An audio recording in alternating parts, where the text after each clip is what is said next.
And now, please give a warm welcome to Woodbury County Supervisor Marty Potabom.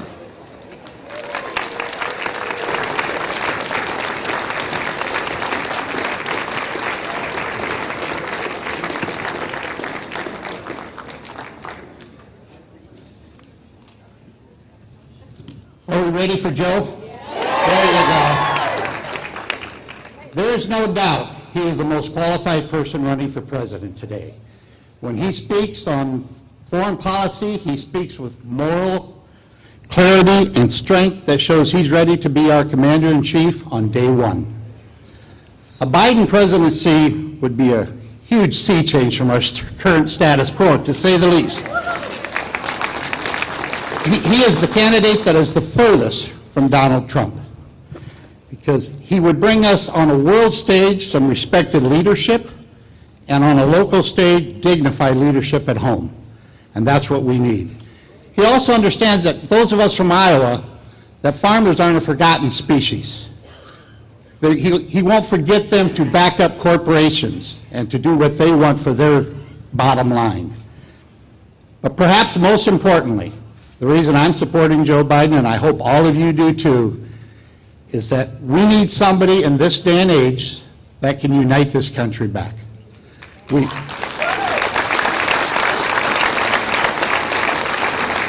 I've been around long enough. I've never seen a country as divided as this, and I've got total confidence that Joe Biden can unite the people of this country back into the United States of America that we all love and believe in. It's my great honor at this time to introduce former First Lady of Iowa, Christy Vilsack, and former Vice President of the United States, and our future President, Joe Biden.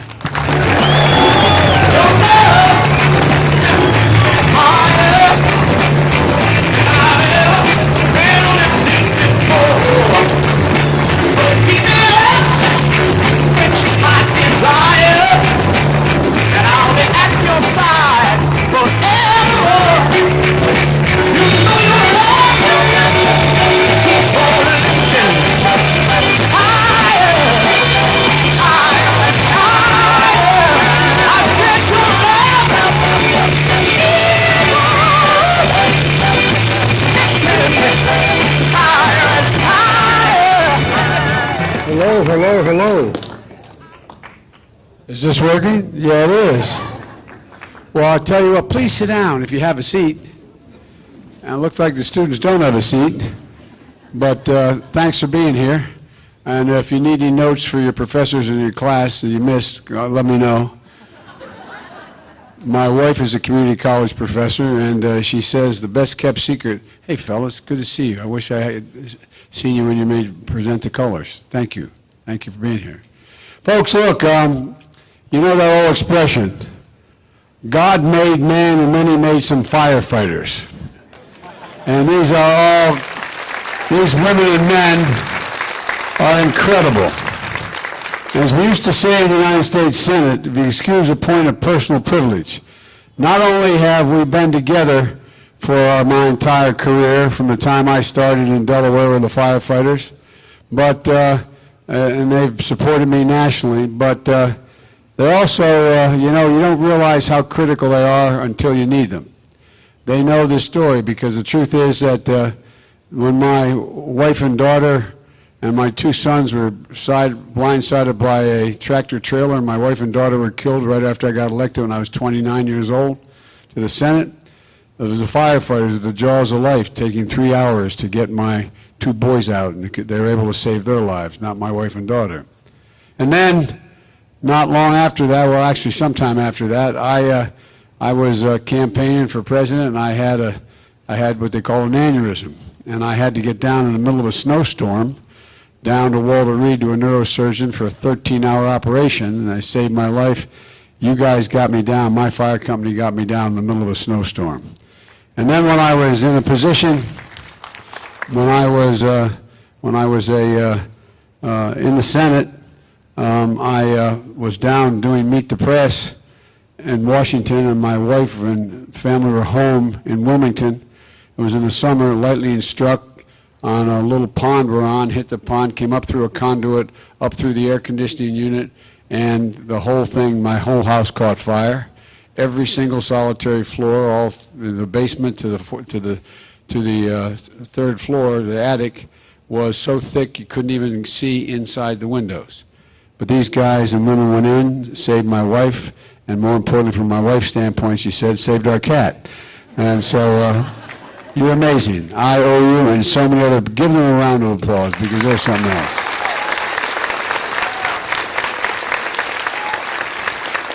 And thank you for the introduction. I really appreciate it, and thank you for the hospitality. Look, I'm also proud to be here with Christy Vilsack. She was the First Lady of Iowa, as you know, but when she was First Lady, she was a dynamic First Lady. And there's so much more than that as well. She crisscrossed the state when she was the First Lady, advocating for literacy and improved educational opportunities throughout the state. And then when Brock and I were elected, she joined us at USAID, and she took that message globally because she believes on behalf of our administration, no one understands the importance of letting a little light shine of opportunity on every corner of the world. And Christy did that. She went all over the world. And I couldn't be prouder to have her support and her husband's support as well. Thank you, Christy. Folks, every 4 years, democracy begins in Iowa. Every 4 years. And you set the nation on a path of determining... You hold up a sign for me? Okay. Okay, all right. I'll be happy to talk to it in a minute, okay? Okay, you let me do my speech though first? Okay. All right. And, but I'm happy to talk with you, I promise. Well, look, you have a big responsibility here in Iowa. For no matter how many caucuses you participated in, I don't think there's one that's been more important than this one any of you have participated in. Not because I'm running, but because of the man who occupies the office of president as we speak. And ladies and gentlemen, it's a gigantic responsibility because I believe we can turn 4 years of Donald Trump into a historical aberration, but 8 years will in a fundamental way change the nature of who we are and our place in the world. This year, I believe that this is about more than just the Democratic Party. I believe it's more than about who the Democratic nominee. I think character, the character of America, and the character of our candidates is on the ballot. And I think we have an obligation that goes beyond just whether or not a particular Democrat gets the nomination. The fact is that, think about what we've heard from our president in the last few weeks. As the commander-in-chief, Donald Trump, instead of respecting our troops, we learned that earlier in the year we saw reporting that he had berated our generals and our flag officers at the Pentagon, referring to them to their face as losers, dopes, and babies.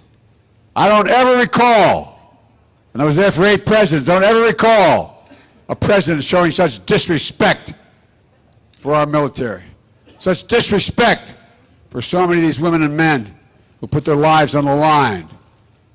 I'm surprised anyway, I won't say it.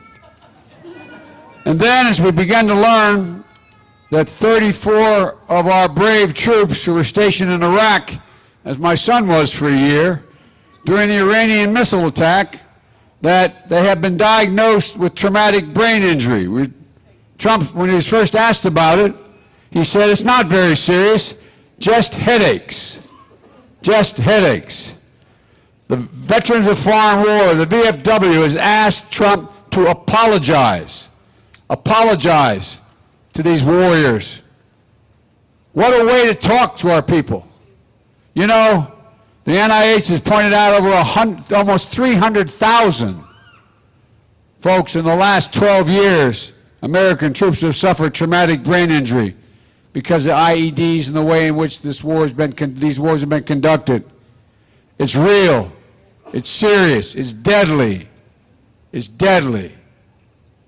If anybody's a headache, he's the headache.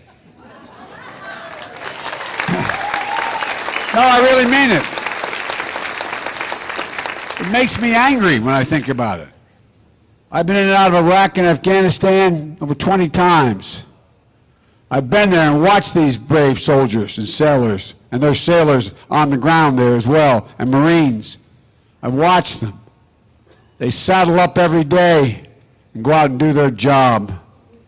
Folks, our troops deserve a commander-in-chief that understands them, respects them. The next president is going to inherit a divided country and a world in disarray. We need a president who's going to be ready on day one. Someone who can command the world stage, lead our armed forces, repair our relationship with our allies, and once more make the United States the leader and envy of the world. Because the world is not self-organizing. It is not self-organizing. And if we don't continue to organize it, bad guys will fill in the vacuum. And look at how he has embraced the bad guys. His love affair with Kim Jong-un is a thug. Had his brother's brains blown, killed in an airport, and his uncle's brains blown out sitting across on the table. Well, I've learned a couple things in the last month. Number one, Kim Jong-un doesn't like me. The official news agency for real said, I quote, Joe Biden is a rabid dog and should be beaten to death with a stick. No, I'm not joking. He literally said that. That's the official news agency. Well, guess what? He then got a love letter from Trump.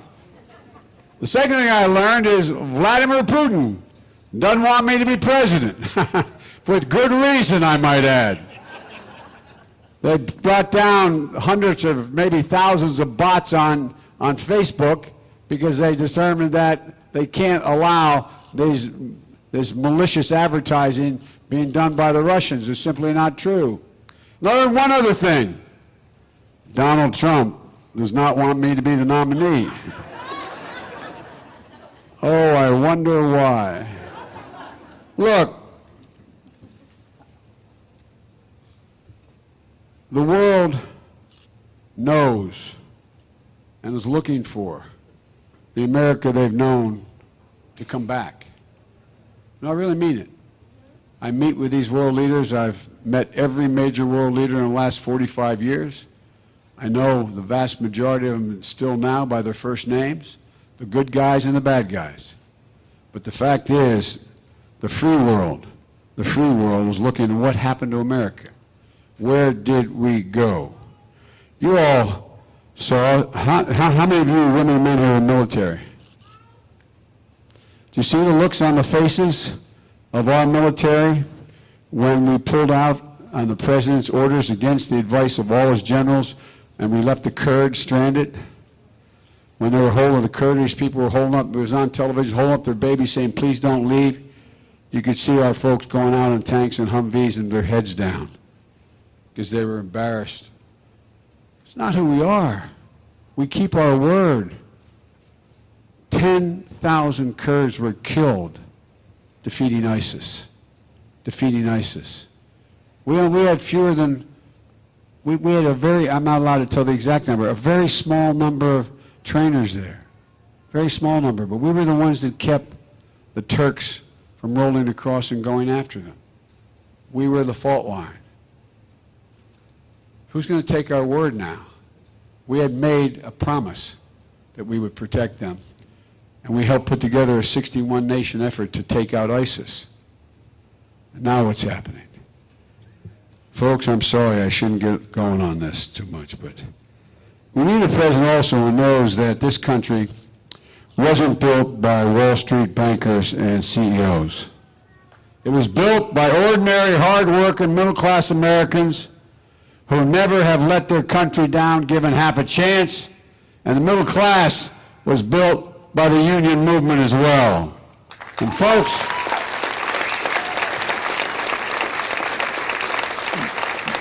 most of your families are like mine, ordinary folks. My family, no one had gone to college before my dad insisted that I go and help me get there. But the point is this, that ordinary people have done extraordinary things in this country, and we've forgotten them. We talk about the middle class like it's still growing. The middle class is in fact shrinking. You have over 50% of middle class people thinking their children will never have the same standard of living they have. Never have the same standard of living they have. We're no longer the wealthiest middle class in the world. And I know I'm always referred to as middle class Joe for the last 25 years. It's not meant as a compliment, it's meant that I'm not sophisticated. But I'm pretty darn sophisticated who built this country. I really am. It's ordinary, hard-working people given an even chance. And they're not getting an even chance right now.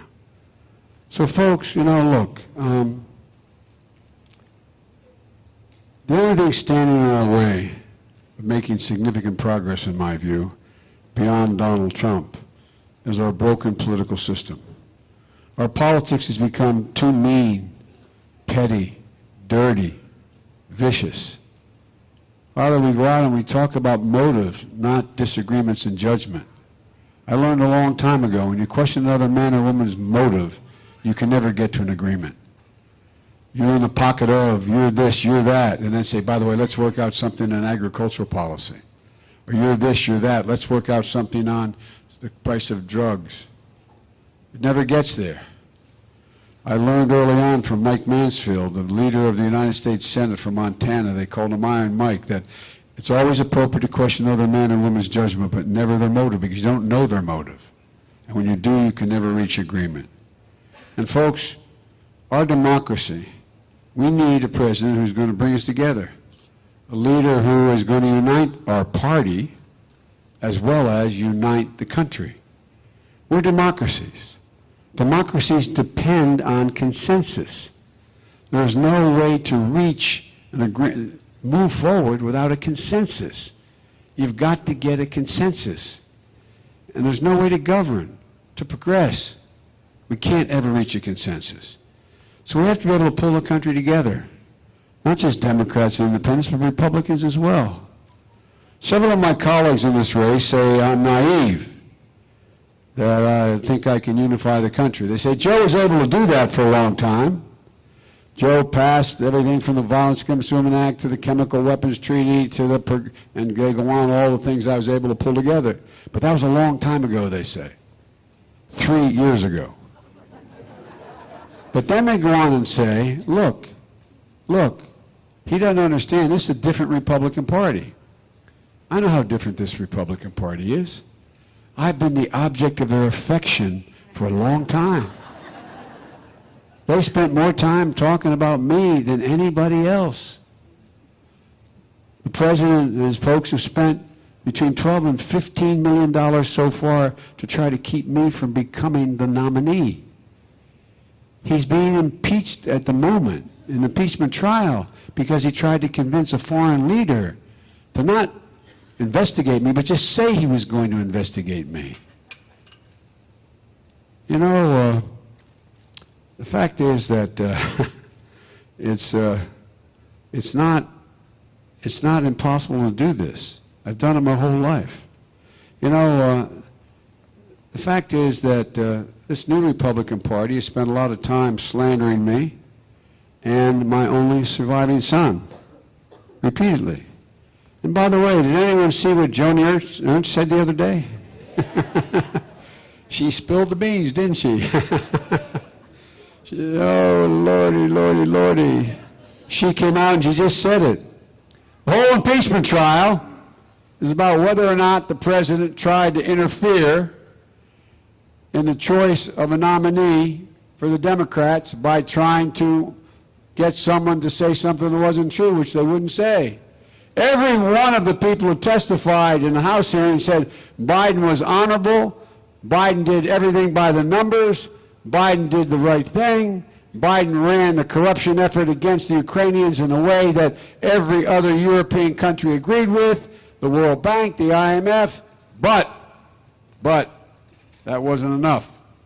And so Joni comes out and says that, quote, Iowa caucuses are this next Monday, the Iowa caucuses are this next Monday, and I'm really interested how this discussion today, meaning discussion about me on the floor of the Senate, how this discussion today informs and influences Iowa caucus goers. Will they be supporting Vice President Biden at this point? Kind of subtle, huh?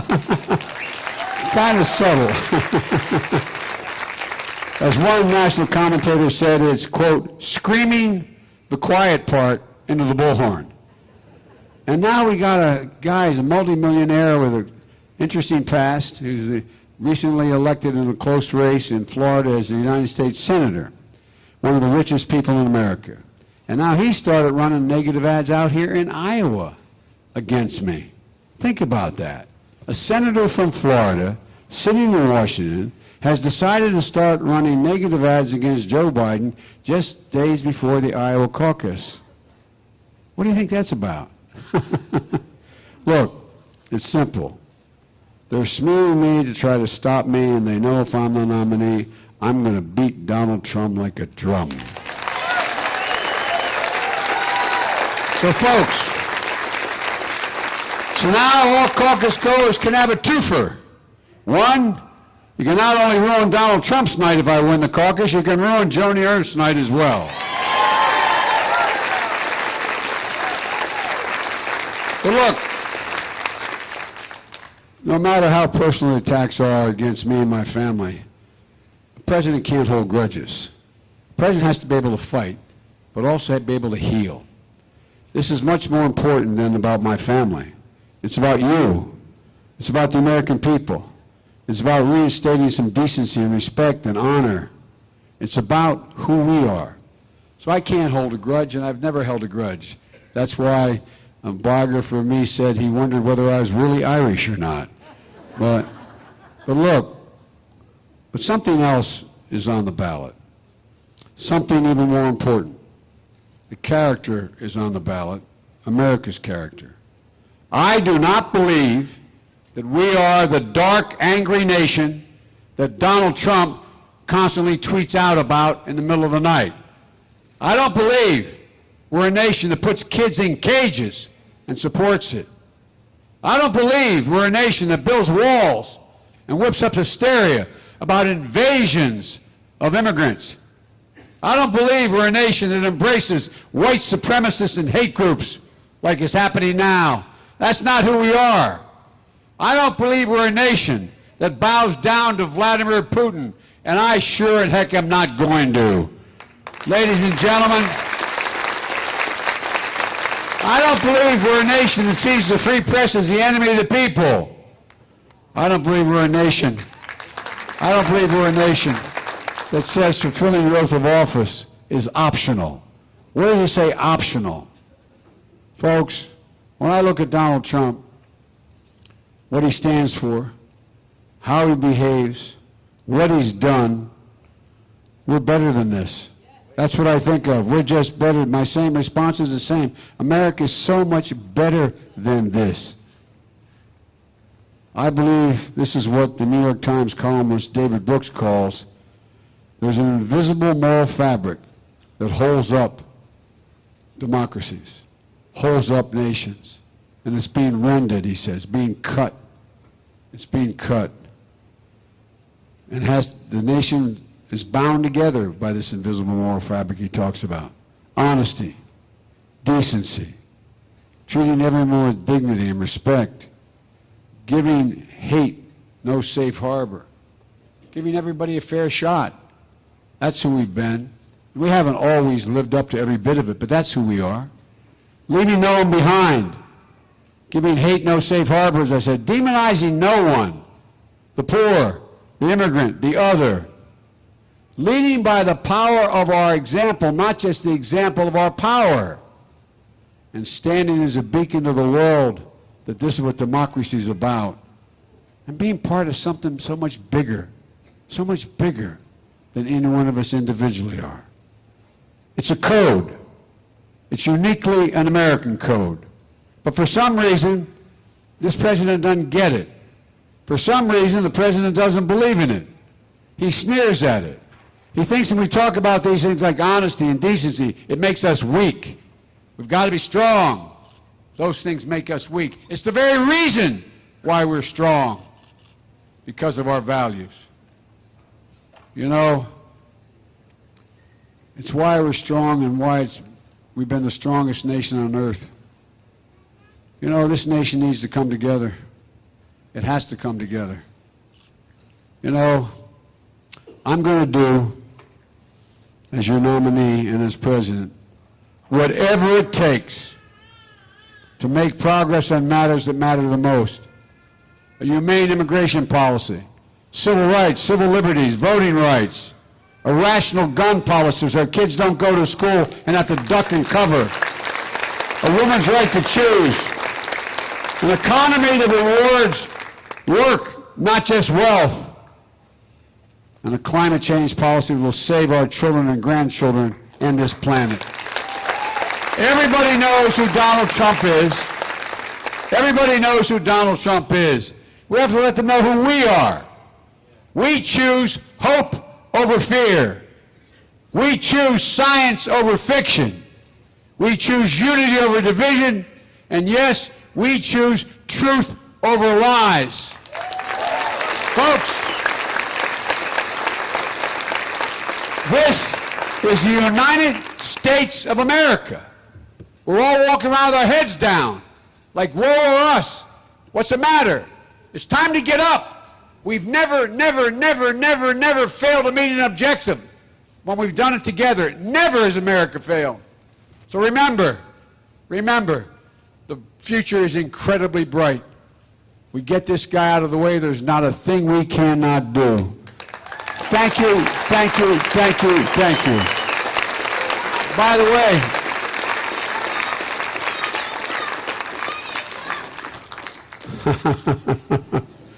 now, usually I take some questions, but I got to ride an hour and a half for another major event at the very end here. So what I will do, I'll make sure that I don't leave you before, ma'am, I don't leave you without talking to you. Not now in front of everybody. I'll be happy to talk with you. And in the meantime, I'm going to turn this over to Christy Vilsack, and I'm going to get out of your way.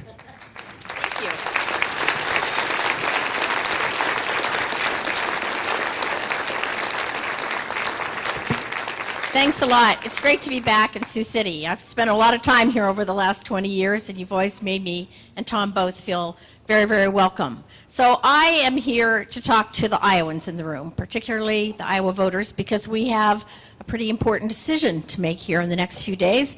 And I want to make sure you know why Tom and I both have signed a caucus card to commit to caucus for Joe Biden. We've both known Joe Biden for 33 years. We trusted him 33 years ago when he ran the first time. We trust him now, both him and Jill. He was rock solid then. He's rock solid now, and that's why I'm going to stand for him in the Iowa caucus on February 3rd. In both my personal life and in my political life, I have always chosen rock solid. So I asked myself as I was making this decision, what do I want from the 2020 election? I want to be able to get up every day and know that the person who's in the White House has the experience to do the job, who's been doing the job, understands how government works, knows how to talk to people across the aisle, knows how to talk to people around the world about the issues that face us. I want to get up every morning and be able to go about my work as a teacher and a community volunteer, knowing that the person in the White House has relationships with the American people, as Joe Biden has, because he's been traveling this country for years and years, have relationships with the people that he works with every day, has relationships with all of the foreign leaders he'll need to talk to.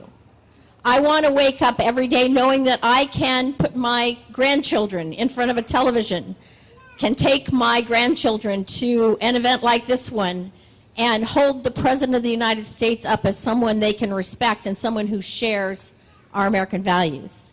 And I also want a president who has known suffering, a president who understands what it is to feel compassion. The president in the White House today doesn't. You may know that Tom and I lost our 5-year-old granddaughter 2 years ago. And many, many of you and people all over the state reached out to us. Joe and Jill Biden reached out to us. They understand, and I'm sure they've reached out. There are many people in this room right now who have felt the warmth of their compassion. I want to know that the President of the United States knows what it feels like to send a child into battle, to understand sending a child to the military, to understand what it's like to lose a child to a disease or to cancer or to a disaster. Because that president will be able to reach out to people all over the country, as presidents need to do, and to people all over the world every day, and show that compassion. So Tom and I spent a lot of time making this decision. We helped every candidate who asked us for help. I've been to events for every candidate in the race. And in the end, I decided still that Joe Biden is the person I think who can best defeat Donald Trump in 2020. But I'd like to ask you something. Where I grew up in Mount Pleasant, Iowa, which is almost as far away as you can get in Iowa from here, it takes about 6 hours to drive there. If I didn't have Republican friends, I wouldn't have had any friends at all growing up. And so as I make my decision, I want to choose somebody who will not just appeal to my Democratic friends, but people that I can say to my Republican friends, at least look this person over. Someone to give them a choice to be able to walk into the voting booth, not in the caucus, but in the general election and actually choose someone. So we were in Mount Pleasant a week ago talking to our friends and colleagues about Joe Biden, and I noticed in the back row, my best friend growing up was back there. She's a lifelong Republican, as is her husband. So afterwards I went up to her and I said, "What are you doing here?" She said, "I'm that person you're talking about. I'm your favorite Republican, and I'm here because I can't vote for a narcissist this time. I need someone I can vote for. You need to choose somebody that I can look over and that I can support in the general election." So I'm just asking.